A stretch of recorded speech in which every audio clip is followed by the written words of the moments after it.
Top quality और consistent performance के लिए सिर्फ सिल्वर पंप नाम याद रखना। મોરબીમાં કાંતિ અમૃત્યા અને ગોપાલ ઇટાલિયા વચ્ચે વિવાદ વકરી રહ્યો છે। ઇટાલિયાની ચેલેન્જ સ્વીકારી કાંતિ અમૃત્યા ગાંધીનગર જવા રવાના થયા। મોટી સંખ્યામાં સમર્થકો ધારાસભ્ય કાંતિ અમૃત્યા સાથે જોડાયા છે। ગાડીઓના કાફલા સાથે સમર્થકો ગાંધીનગર વિધાનસભા જવા માટે રવાના થયા। માળિયા અને હળવદથી વધુ સમર્થકો જોડાઈ શકે છે। વિધાનસભા પહોંચી કાંતિ અમૃત્યા ઇટાલિયાની રાહ જોશે। અત્રે ઉલ્લેખનીય છે કે છેલ્લા ઘણા સમયથી મોરબીના ધારાસભ્ય કાંતિ અમૃત્યા અને ગોપાલ ઇટાલિયા વચ્ચે વિવાદ ચાલી રહ્યો છે। સૌથી પહેલા કાંતિ અમૃત્યાએ ચેલેન્જ ફેંકી હતી કે ઇટાલિયા મોરબીથી ચૂંટણી જીતી બતાવે તો હું તેને 2 કરોડ રૂપિયા આપીશ। જ્યારે ગોપાલ ઇટાલિયાએ ચેલેન્જ સ્વીકારી અને કહ્યું કે મને તે સ્વીકાર છે અને હવે કાંતિ અમૃત્યા રાજીનામું આપે। કાંતિ અમૃત્યાએ કહ્યું હતું કે હું પણ રાજીનામું આપીશ અને ગોપાલ ઇટાલિયા પણ રાજીનામું આપે। બંને મોરબીથી ચૂંટણી લડીશું। આજે એ જ ચેલેન્જનો જવાબ આપવા કાંતિ અમૃત્યા વિધાનસભા રવાના થયા છે।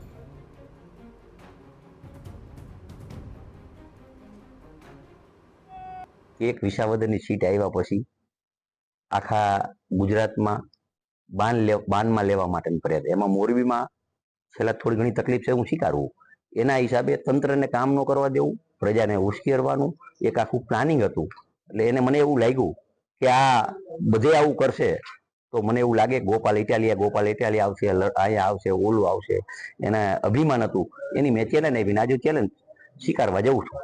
અમે રાજીનામું એટલા માટે આપવા માટે જઈએ છીએ કે ગોપાલભાઈ જો આવે તો અહીંયા લડવા માટે દરેક કાર્યકર્તાઓ તૈયાર છે। એવું નથી કે કાંતિભાઈ એકલા છે એમ। કાંતિભાઈએ 30 વર્ષ સુધી કામ કરેલું છે મોરબી જિલ્લાની અંદર। આજથી 30 વર્ષ સુધી કામ એને ઘણા બધા કરેલા છે। ગોપાલભાઈએ અહીંયા આવ્યા તો એમને શું કામ કરેલું છે। તો હવે સામસામે રાજીનામાની હોડ અને ચૂંટણી લડીને એકબીજાને હાર જીતના લેખાજોખા કરવા માટે આ હોડ જામી હોય તેવો ઘાટ ઘડાયો છે। હવે કાંતિ અમૃત્યા ગાંધીનગર રવાના થયા છે અને કહ્યું કે હું ગાંધીનગરમાં ગોપાલ ઇટાલિયાની રાહ જોઈશ, તેઓ રાજીનામું આપે, હું પણ રાજીનામું આપું અને ફરી એકવાર ચૂંટણી થાય અને ખરાખરીનો જંગ ખેલાય। પરંતુ હવે માળિયા અને હળવદથી વધુ સમર્થકો પણ જોડાશે અને રાજીનામું પડશે કે પછી આ રાજકીય સ્ટન્ટ સાબિત થશે તે જોવું ઘણું જ રસપ્રદ બની રહ્યું છે। કારણ કે કાંતિ અમૃત્યાએ જે ચેલેન્જ ફેંકી હતી તે ઇટાલિયાએ સ્વીકારી